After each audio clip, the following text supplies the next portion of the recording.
Tonight on Greater Boston, the big takeaways from day 2 of the January 6th hearings. Ahead, I'll be joined by Michael Curry of the NAACP and former New Hampshire GOP Chair Jennifer Horn with their analysis.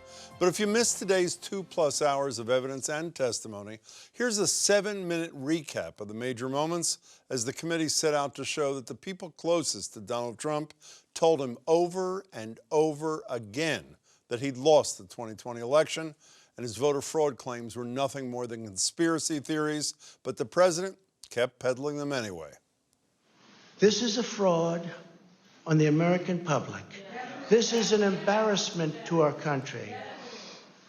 We were getting ready to win this election. Frankly, we did win this election. There were instances where the president would say, people are telling me this, or I've heard this, or I saw on television, this impropriety in Atlanta or Pennsylvania or something. And we were in a position to say, our people have already looked at that, and we know that you're getting bad information. How the FBI and Department of Justice, I don't know, maybe they're involved, but how people are allowed to get away from this stuff, with this stuff is unbelievable. I tried to, again, put this in perspective and to try to put it in very clear terms to the president. And I said something to the effect of, sir, we've done dozens of investigations, hundreds of interviews. The major allegations are not supported by the evidence developed. I was somewhat demoralized because I thought, boy, if he really believes this stuff, he has, lost contact with he's become detached from reality. Today, the committee focused on picking apart the big lie, claim by claim, starting with one about the Atlanta election workers counting thousands of illegal ballots brought in via suitcases.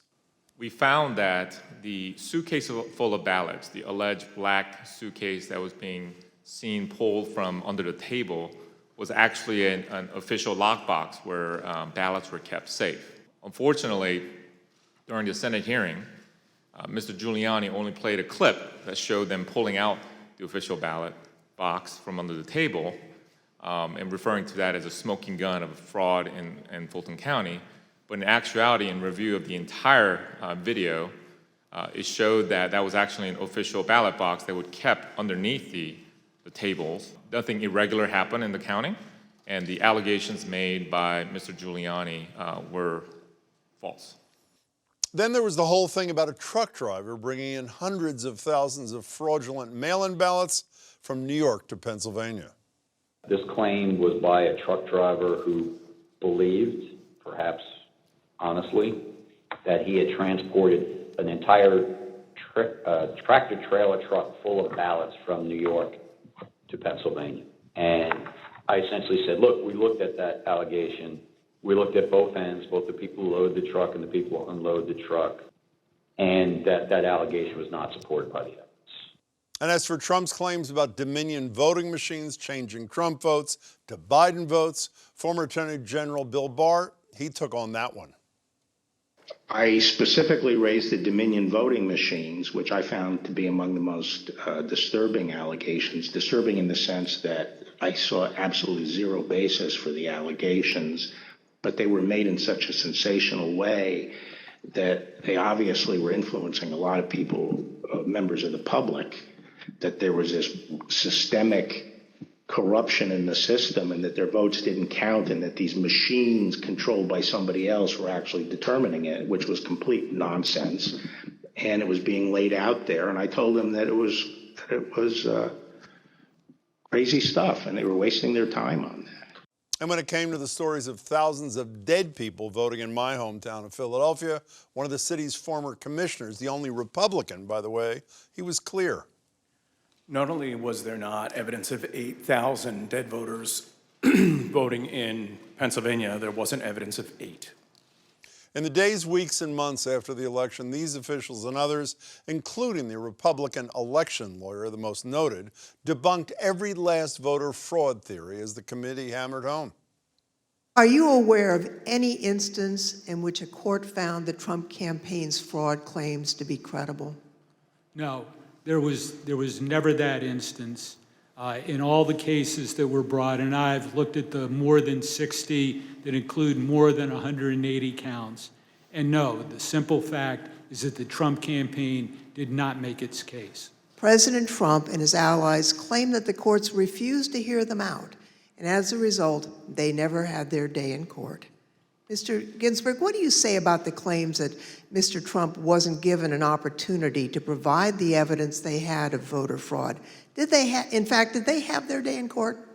They did have their day in court. About half of those cases that you mentioned were dismissed at the procedural stage. But in the other, there was discussion of the merits that was contained in the complaints. And in no instance did a court find that the charges of fraud were real. That guy Ginsburg, by the way, arguably the most prominent Republican election lawyer in America over the last 40 years, among other things, was on the winning side of Bush v. Gore. But beyond all the election lies, the committee also laid out how Trump and his allies essentially stole money from supporters, promising it would go towards fighting the 2020 results, but then funneling it to other places entirely. Between Election Day and January 6th, the Trump campaign sent millions of fundraising emails to Trump supporters, sometimes as many as 25 a day. The emails claimed the, quote, left-wing mob was undermining the election, implored supporters to, quote, step up to protect the integrity of the election, and encouraged them to, quote, fight back, encouraging them to donate to something called the Official Election Defense Fund. The Select Committee discovered no such fund existed. On November 9th, 2020, President Trump created a separate entity called the Save America PAC. Most of the money raised went to this newly created PAC, not to election-related litigation. The Select Committee discovered that the Save America PAC made millions of dollars of contributions to pro-Trump organizations, including $1 million to Trump Chief of Staff Mark Meadows' charitable foundation, $1 million to the America First Policy Institute, a conservative organization which employs several former Trump administration officials, $204,857 to the Trump Hotel Collection, and over $5 million to Event Strategies, Inc., the company that ran President Trump's January 6th rally on the Ellipse. All of us here today do not want to see our election victory stolen by emboldened radical left Democrats, which is what they're doing. The emails continued through January 6th, even as President Trump spoke on the Ellipse. 30 minutes after the last fundraising email was sent, the Capitol was breached.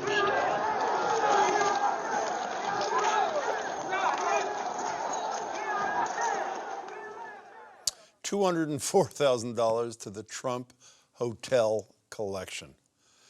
Joined by Michael Curry, chair of the National NAACP's Advocacy and Policy Committee, and Jennifer Horn. Jennifer is the former chair of the New Hampshire Republican Party and one of the co-founders of the Lincoln Project, political action committee formed by a group of prominent Republicans and former Republicans who work to defeat Trumpism in the GOP. Jennifer, Michael, good to see you both. Thanks for being here.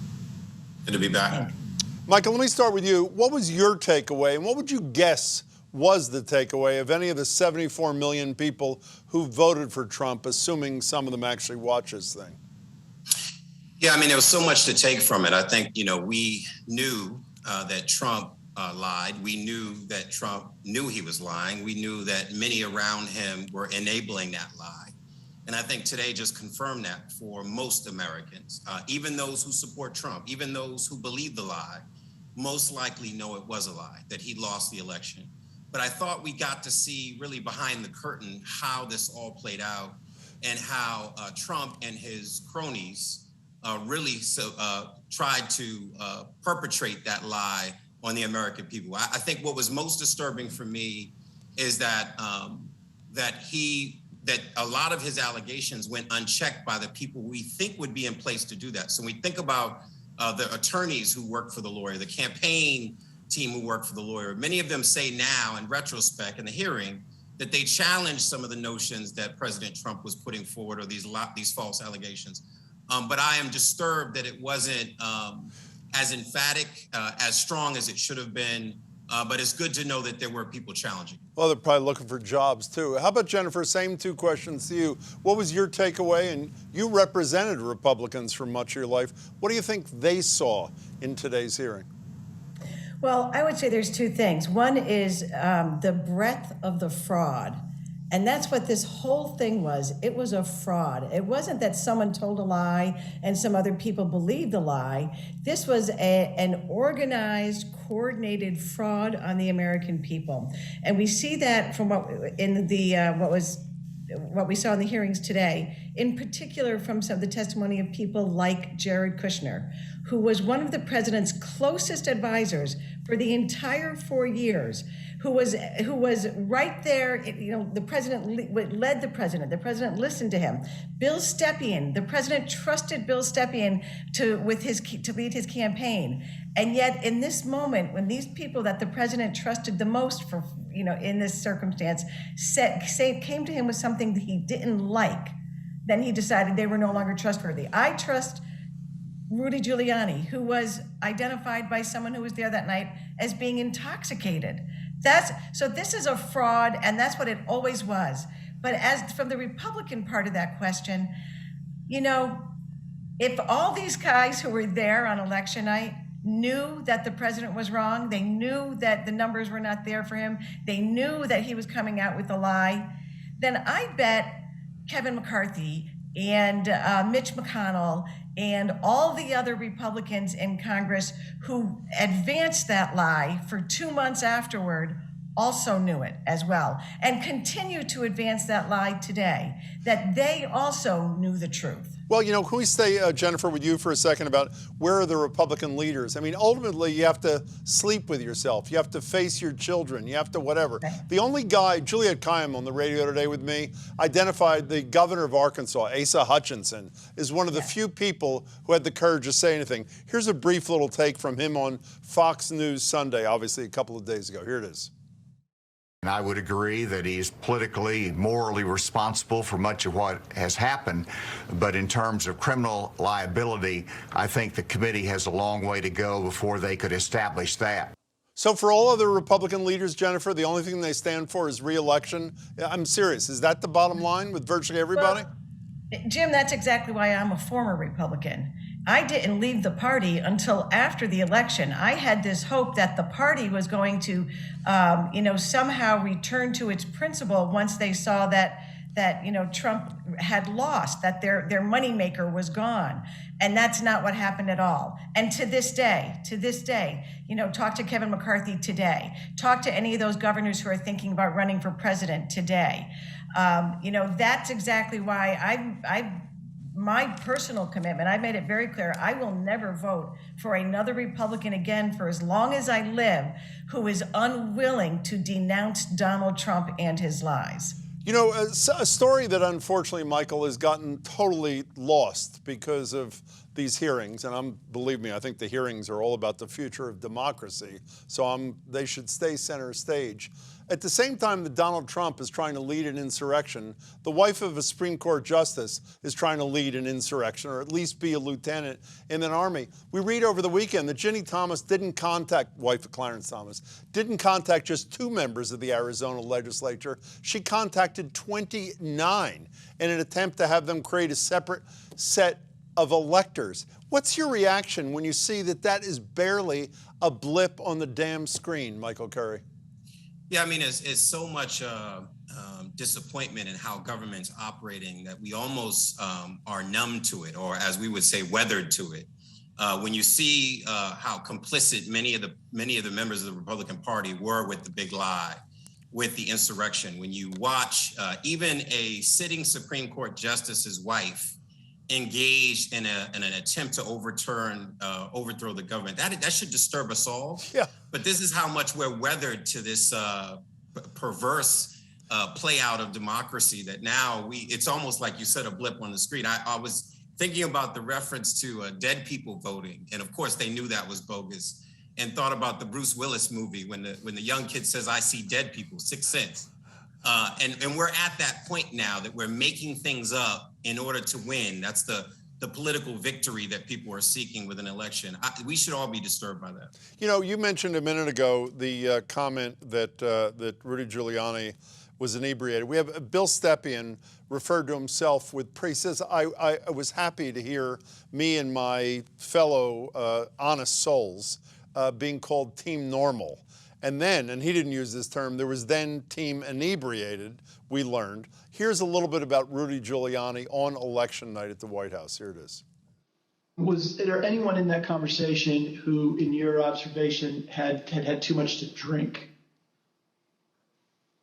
Like Mayor Giuliani. The mayor was definitely intoxicated, but I do not know his level of intoxication when he spoke with the president. There were suggestions by, I believe it was Mayor Giuliani, to go and declare victory and say that we'd won it outright. It was far too early to be making any calls like that. I think effectively Mayor Giuliani was saying, we won it. They're stealing it from us. Where'd all the votes come from? We need to go say that we won.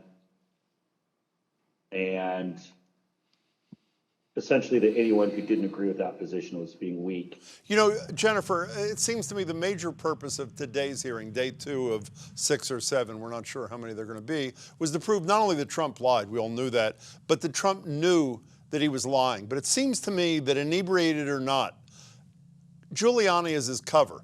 I mean, if Donald Trump was, let's assume he's prosecuted. We'll get to that in a second. Donald Trump's defense is, sure, Stepien told me that he thought it was over. Jane Doe told me he thought it was over.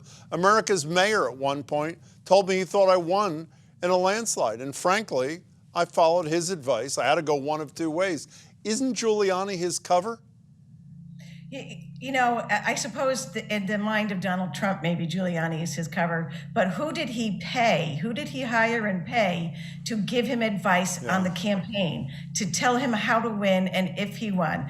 And, you know, Stepien, you know, God bless his little heart, sitting there with his, we told him to say, it's too close to call. That is such a transparent political line. You know, first of all, it wasn't too close to call in most cases where they were trying to suggest it was, but that is what political operatives tell their candidate to say when the candidate just doesn't want to let go. And the idea is by the morning, he will have slept a little, he will have seen the numbers, he'd understand where he is, and everything would come together.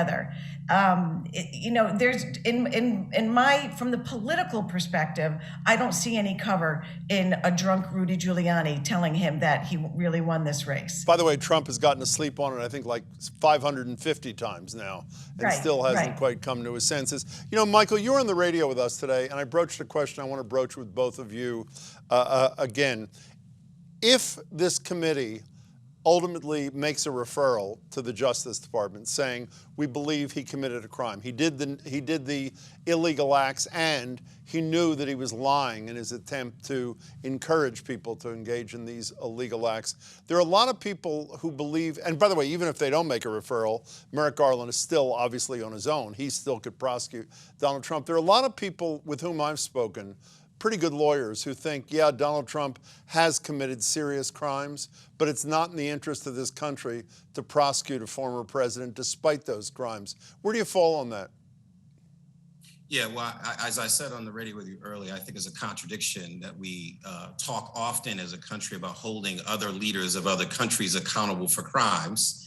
And yet when it comes to our own country and crimes, the contradiction is we say, well, it's too damaging on our democracy. The reality is if he committed a crime, and I think it's a foregone conclusion that Donald Trump incited the insurrection, that he has a long history going back to his real estate days of being corrupt and should be held accountable for that.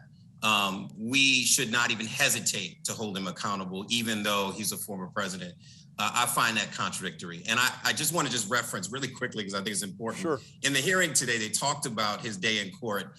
And quite frankly, the judges and the courts that this has come across, 61 losses, 1 win, 22 judges appointed by Republican presidents oversaw those cases, 10 Trump appointed judges, 3 all Trump appointed Supreme Court justices rejected the fraud claims. These are even people who you would think would be naturally aligned with Trump, who then also saw these as bogus claims. That should tell us something.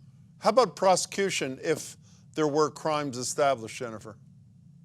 Look, if there are crimes established, I think that it is damaging to our democracy if you don't hold Donald Trump accountable, because the whole cornerstone of our nation, of our Constitution, is the idea that no man is above the law, that no matter how powerful you are, no matter what seat to which you are elected, no matter how much money you have, that you and I are equal in the eyes of the law. And if we lose that, then that is the destruction of our democracy. And frankly, the idea that Donald Trump has gotten away with as much as he has already has created visible destruction within our society, in our culture, and in our democracy. We've seen that as it's unfolded over the last year and a half, last 2 years. You know, you mentioned the destruction of democracy, and I think that really is what this is all about, is whether democracy can survive. But it's not just democracy that may be the casualty of all this. It's also service and public service. This guy from my hometown testified today, Al Schmidt. He's was one of three election commissioners in Philadelphia, the only one who was a Republican. He talks about the threats he got over election, you know, those who believed in conspiracy theories. Here's a little bit of what Schmidt had to say. After the president tweeted at me by name, calling me out the way that he did, the threats became much more specific, much more graphic, and included not just me by name, but included members of my family by name, their ages, our address, pictures of our home, just every bit of detail that you could imagine.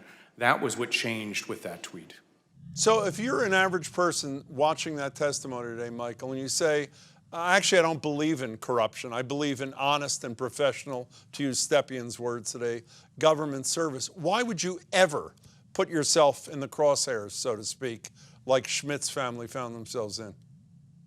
Well, I mean, it's about service, and that service sometimes comes with these kind of risks. I think, I found myself really sad for the Schmidt family. The reality is he fought back against that false narrative and paid the ultimate price in terms of his family being pulled into the politics.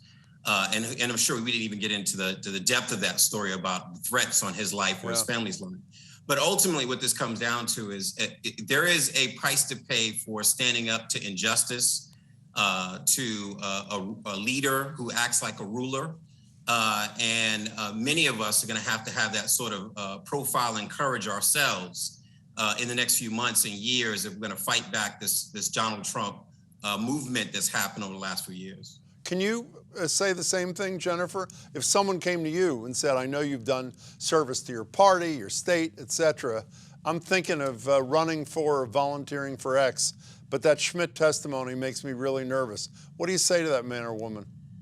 Well, essentially the same thing. We have to stand up, and it has to be all of us. It can't just be, we can't always be looking for some hero who's going to come in and one person's going to save the day. It's the American people. And right now, it's a lot of those folks who up until now have really been dedicated to Donald Trump. It is time for people to really stop and think more clearly about this and recognize how their individual contribution can genuinely make a difference, can change the outcome of what the future of our country is going to be. We all need to stand up. We all need to vote for people who are going to stand against Donald Trump. We all need to be that person.